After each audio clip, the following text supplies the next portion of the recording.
Hello and welcome to the crystal concept. और मैं हूं कुशाल जैन और आज हम लेके आ चुके हैं स्टैंडर्ड 9 का कुछ IMP topics, geography chapter number 6, the properties of sea water. आज हम इस चैप्टर पे कुछ आईएमपी टॉपिक्स के बारे में बात करने वाले, समझने वाले। इस चैप्टर को बहुत ही बारीकी से हम इसमें समझने वाले हैं। ये सेशन बहुत ही मजेदार होने वाला है, तो चलिए शुरू करते हैं। Chapter number 6 is there the properties of sea water. Sea water यानी क्या? समंदर का पानी, है ना। समंदर का जो पानी होता है उसकी क्या प्रॉपर्टीज है ना। प्रॉपर्टीज क्या क्या क्या चीजों से इफेक्ट करती है। तो सबसे पहले अगर हम किसी चीज की इसमें बात करें तो वो है यहाँ पे दिया हुआ, that is temperature. Temperature sea water का एक सबसे इम्पोर्टेंट जो है प्रॉपर्टी है, राइट। थोड़ा सा अंडरलाइन के नीचे ढक चुका है। Okay, temperature. अब टेम्परेचर किस तरह से इफेक्ट करता है मैं आपको यहाँ पे शॉर्ट में समझाता हूँ। This is our mother earth, है ना। थोड़ी सी एडजस्ट कर लो, आप समझ जाओ। बहुत ही सुंदर सी अर्थ बनी है। और ये है इसका इक्वेटर। इक्वेटर यानी क्या? वेल, हिस्से में दिख तो नहीं रही है पर समझ लो कि ये इक्वेटर है। यानी कि दिस इज नॉर्दर्न, ये नॉर्थ पोल, और ये साउथ पोल। ये नॉर्दर्न वाला हिस्सा और ये सदर्न वाला हिस्सा, राइट। और ये है इक्वेटर जो कि इन दो हिस्सों को इक्वली डिवाइड करती है। इसके बाद यहाँ पे क्या आता है? ये कौन सा रीजन है? ये ट्रॉपिकल रीजन है। ये ट्रॉपिकल रीजन है नॉर्थ का, और ये ट्रॉपिकल रीजन है ये साउथ का। इसको क्या कहेंगे? ट्रॉपिक ऑफ कैप्रिकॉर्न, है ना। और इसे क्या कहेंगे?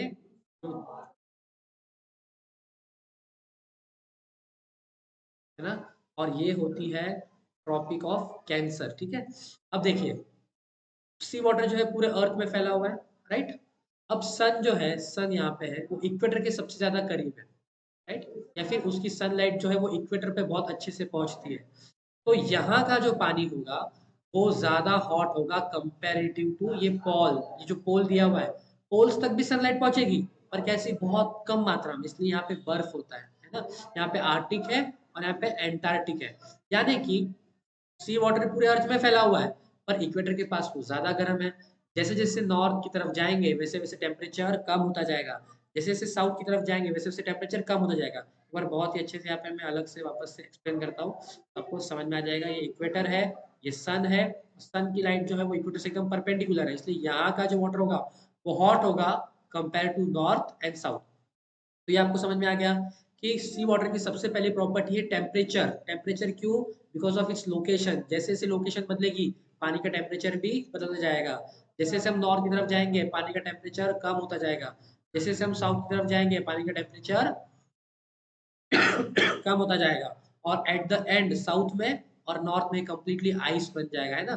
एंटार्क्टिक और आर्टिक पता है ना, आइस बन जाएगा, राइट। अब हम अगर इसकी दूसरी प्रॉपर्टी की बात करें तो वो है सैलिनिटी, है ना। यहाँ पे एक शॉर्ट में आपको दिया हुआ है और हम पढ़ लेते हैं। Besides this cyclones, rainfall, sea waves, ocean currents, salinity, pollution, convectional current, season also affect the surface temperature, ocean currents, है ना। यानी कि ये भी सरफेस टेम्परेचर को अफेक्ट करता है। क्या क्या? साइक्लोन, रेनफॉल, सी वेव्स, ये सारी चीजें भी ओशियन टेम्परेचर को, सरफेस टेम्परेचर को बहुत ज्यादा अफेक्ट करता है। तो इसमें हमको सैलिनिटी जो है वो सैलिनिटी पढ़नी है। सैलिनिटी मतलब इसके नाम में ही पता चल रहा है, सलाइन, है ना। जब कोई बीमार होता है तो डॉक्टर उसे कमजोर है तो उसका सलाइन चलाता है ना, दैट इज सॉल्टी वाटर, है ना। Saline is salty water, right. समंदर का पानी खारा क्यों होता है? तो बहुत से बच्चे स्टोरी सुनाते हैं कि एक वो, आप छोटे बच्चों से पूछोगे अगर तो वो कहेंगे कि छोटी एक चक्की होती है जो अभी तक समंदर में चल रही है। जब जब मैं पढ़ाता हूँ बच्चों को वो अक्सर इसी तरह के जवाब देते हैं, और नमक कंटिन्यूस निकलता जा रहा है। ऐसा कुछ भी नहीं है। समंदर का पानी इसलिए खारा है क्योंकि उसके अंदर सॉल्ट प्रेजेंट है, NaCl प्रेजेंट है ना। हम नमक कहाँ से बनाते हैं? समुद्र के पानी से ही नमक बनाते हैं। Because of presence of NaCl the water is salty in a taste. तो जितना ज्यादा सॉल्ट पानी में होगा सैलिनिटी उतनी ज्यादा होगी। जितना सॉल्ट कम होगा सैलिनिटी उतनी कम होगी, राइट। तो पहली प्रॉपर्टी थी टेम्परेचर, दूसरी प्रॉपर्टी थी salinity. Now the third one is density. कोई भी चीज कितनी डेंस होती है, हम डेंस किसे कहते हैं ना, घना। हम कहते हैं ना, अगर किसी के बाल बहुत घने हो तो हम कहते हैं कि वो बहुत घने बाल है, बहुत ज्यादा है। तो डेंसिटी का मतलब होता है डेंस होना। डेंसिटी समझने से पहले हम एक बार ये डेड सी के बारे में समझ लेते हैं कि डेड सी क्या है ना? कोई मरा हुआ समंदर है? नहीं। डेड सी जो है वो जॉर्डन और इज़राइल के बीच में है। यहाँ पे सॉल्ट की मात्रा इतनी ज़्यादा है कि पानी की मात्रा कम हो जाती है और सॉल्ट बहुत ज़्यादा। तो यहाँ पे आप डायग्राम्स में देखेंगे ये जो सॉल्ट के पहाड़ या फिर पत्थर जैसे हमको दिख रहे हैं। ऐसा क्यों है? क्योंकि इवेपोरेशन की वजह से ये पानी है समझिए और इसमें बहुत सारा सॉल्ट है, राइट? तो इवेपोरेशन के वजह से पानी तो है उड़ जाता है और पीछे क्या बच जाता है? सॉल्ट। तो इस तरह का सॉल्ट हमको नज़र आता है। इसकी वजह से यहाँ पे डेंसिटी बहुत ज़्यादा है। डेंसिटी मतलब क्या कि किसी पानी में नमक का प्रमाण कितना ज़्यादा है, जितना ज़्यादा उसमें पार्टिकल्स होंगे, उतना ज़्यादा वो डेंस होगा, जितना कम पार्टिकल्स होंगे उतनी उसकी डेंसिटी कम होगी, राइट? तो यहाँ पे जो है डेड सी में जो है डेंसिटी बहुत ज़्यादा है, नमक की डेंसिटी बहुत ज़्यादा है। ये पानी है, अगर ये पानी है, पानी में बहुत ज़्यादा नमक होने की वजह से ये बहुत ही गाढ़ा पानी है। इसकी वजह से इस पे शिप वगैरह जो है वो आसानी से नहीं चलती। इसकी वजह से इस पे लोग जो है वो कभी भी डूबते नहीं है, कभी भी डूबते नहीं है। वो अक्सर इस पे आप वीडियोज़ देख सकते हैं बहुत सारे यूट्यूब पे, जिसको डेड सी कहते हैं। इस समंदर में कोई भी गिरेगा तो वो डूबेगा, मगर इंसान इस पे कभी भी डूबते नहीं है। आप आराम से इस पे आराम कर सकते हैं, मगर ये पानी बहुत ज़्यादा सलाइन है which is injurious to your health.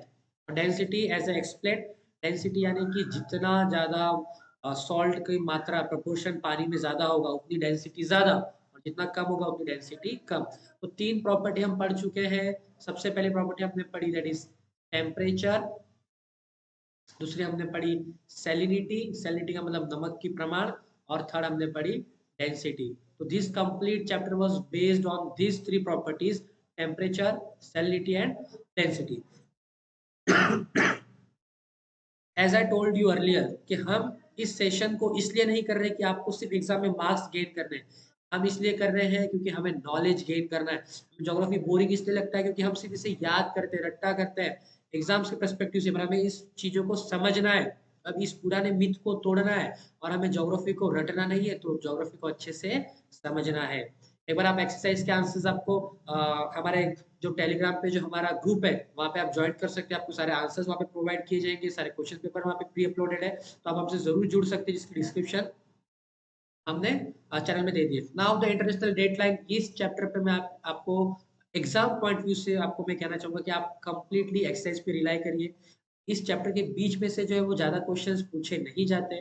International deadline का मतलब इतना ही है कि पूरे अर्थ में जो है time is not same everywhere. Why, एक शॉर्ट में आपको मैं समझाता हूँ कि ये अर्थ है और ये सन है। समझिए यहाँ पे कोई ए इंसान खड़ा है, यहाँ पे कोई बी इंसान खड़ा है, सबसे पहले लाइट ए के पास पहुंचेगी, तो ए के पास सुबह पहले होगी, मॉर्निंग पहले होगी, और ये सनलाइट धीरे धीरे बाद में बी के पास पहुंचेगी, इसलिए यहाँ पे मॉर्निंग लेट होगी कंपेयर टू दिस। तो यहाँ पे समझिए 7 बज चुके हैं क्योंकि मॉर्निंग हो चुकी है। यहाँ पे अब तक 7 नहीं बजे हैं, मॉर्निंग नहीं हुई है। तो इंटरनेशनल डेट लाइन एक ऐसी लाइन होती है जो सबके यहाँ पे टाइम सिमिलर दिखाती है। तो इसके बारे में आपको बहुत ही ईजी एक्सरसाइज है, नॉट मच इंपॉर्टेंट चैप्टर, तो एक्सरसाइज की गो थ्रू करिए और आपको ये चैप्टर क्लियर हो जाएगा।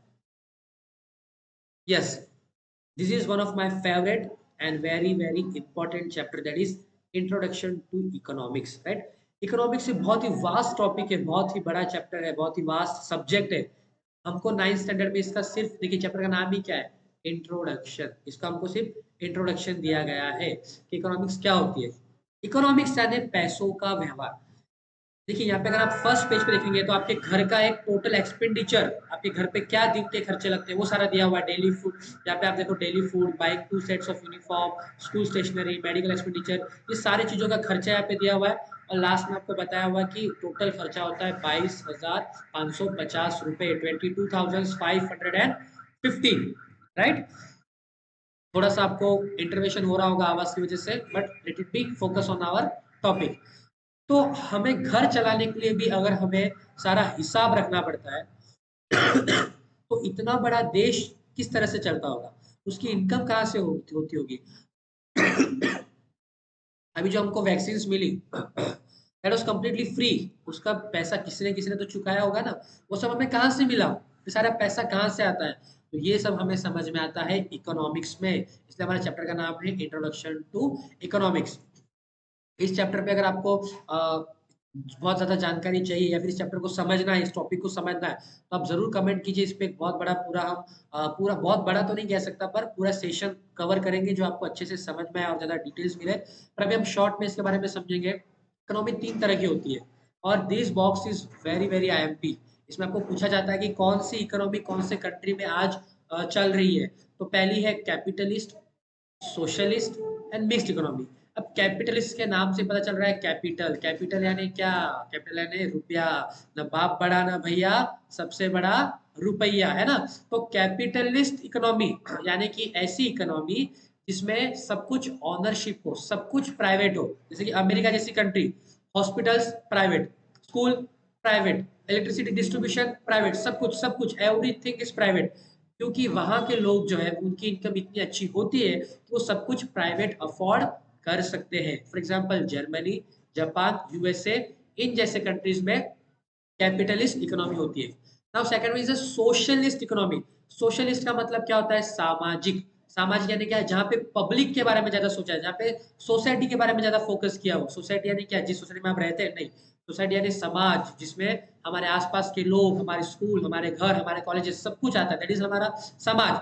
तो इसमें जो देखिए फर्स्ट लाइन का है कि the mean of production belong to the society as whole, the governments control, यानी कि हर चीज पे, बैंक पे गवर्नमेंट कंट्रोल।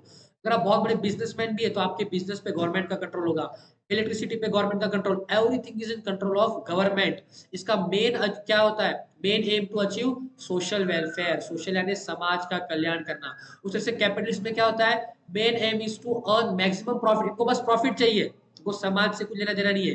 इनको क्या कमाना है? सिर्फ और सिर्फ प्रॉफिट। इसलिए कैपिटलिस्ट, सोशलिस्ट, सोशलिस्ट किसने अपनाई हुई है? चाइना एंड रशिया जैसे कंट्री ने सोशलिस्ट टाइप ऑफ इकोनॉमी अपनाई हुई है। Last but not least that is mixed economy. इसमें हमारा प्यारा भारत आता है। मिक्स्ड इकोनॉमी यानी क्या? जहाँ पे प्राइवेट भी होता है और जहाँ पे पब्लिक सेक्टर भी होता है। हमारे यहाँ पे गवर्नमेंट हॉस्पिटल्स भी है, प्राइवेट हॉस्पिटल्स भी है, गवर्नमेंट स्कूल्स भी है, प्राइवेट स्कूल्स भी है ना? गवर्नमेंट बैंक भी है, प्राइवेट, सब कुछ गवर्नमेंट भी है। अगर आपको गवर्नमेंट अच्छा लगता है तो आप गवर्नमेंट के पास जाइए, प्राइवेट अफोर्ड कर सकते हो तो प्राइवेट। तो ऐसी इकोनॉमी जहाँ पे होती है दैट इज मिक्स्ड इकोनॉमी, जो कि इंडिया, स्वीडन और यूके जैसे कंट्रीज में है। इसमें अक्सर आपको पूछा जाता है कि कौन सी इकोनॉमी को कौन से देश ने अपनाया। इसका डू यू नो में एक अक्सर आपको एक डेफिनेशन पूछा जाता है और पूछा जाता है कि हु इज एडम स्मिथ, और या फिर who is the father of economics. तो Adam Smith is known as the father of economics. In his book Wealth of Nation published in 1776 he has defined economics as the science of wealth. Important line आपको इसका go through करना है। Functions of economy एक बार आपको देख लेने, सारे economy के क्या क्या फंक्शंस हैं वो सारे आपको अच्छे से पढ़ने हैं। और एज यूजुअल आपको इसकी एक्सरसाइज बहुत ही ज़्यादा छोटी है, तो आप चैप्टर्स बहुत अच्छे से समझ गए होंगे, तो आपको इसकी एक्सरसाइज भी ज़्यादा कुछ याद करने की ज़रूरत नहीं पड़ेगी। आई होप आपको ये सेशन अच्छा लगा होगा और नॉलेज गेनिंग लगा होगा, not only marks gaining. Subscribe us for more such videos. आप हमें हमारे चैनल को सब्सक्राइब करिए। Thank you so much. और अगर आपको सेशन अच्छा लगा हो तो अपने फ्रेंड के साथ शेयर करना बिल्कुल ना भूलें। और एक बहुत ही इम्पोर्टेंट सी जानकारी मैं आपको देना चाहता हूँ, जो बीच में थोड़ी सी रह गई थी मुझसे। जानकारी ऐसी है कि जो भी स्टूडेंट्स डहानू, बोईसर और विरार तक की रेंज में रहने वाले जितने भी स्टूडेंट्स हमारे जिन तक ये वीडियो पहुंचता है, ऐसे स्टूडेंट्स को मैं एक बहुत ज़्यादा खुशखबरी आप कह सकते देना चाहता हूँ कि हम लोग ने बोईसर में ऑफलाइन क्लासेस चालू की है जो कंप्लीटली फ्री ऑफ कॉस्ट है। अगर आपको हमारे सेशंस अच्छे लगते हैं, शुभम सर के मैथ्स के वीडियोस, साइंस के वीडियोस अगर आपको अच्छे लगते हैं तो आप हमारे ऑफलाइन सेशंस ज्वाइन कर सकते हैं। सारी डिटेल्स आपको डिस्क्रिप्शन में दी जाएगी। आप हमारा टेलीग्राम चैनल ज्वाइन कर सकते हैं। ये फ्री ऑफ कॉस्ट सेमिनार जो है वो सिर्फ और सिर्फ आपको नॉलेज देने की पर्सपेक्टिव से बनाई गई है। हम एग्जाम पॉइंट ऑफ व्यू से इसकी इस तरह से स्टडी करेंगे कि आपको एग्जाम्स के लिए जरा भी घबराने की टेंशन नहीं है। ये 9th और 10th के लिए है। और for further details you can contact us. आप कमेंट कर सकते हैं, आप हमारे टेलीग्राम चैनल से जुड़ सकते हैं। Thank you so much. Share with your friends. Thank you.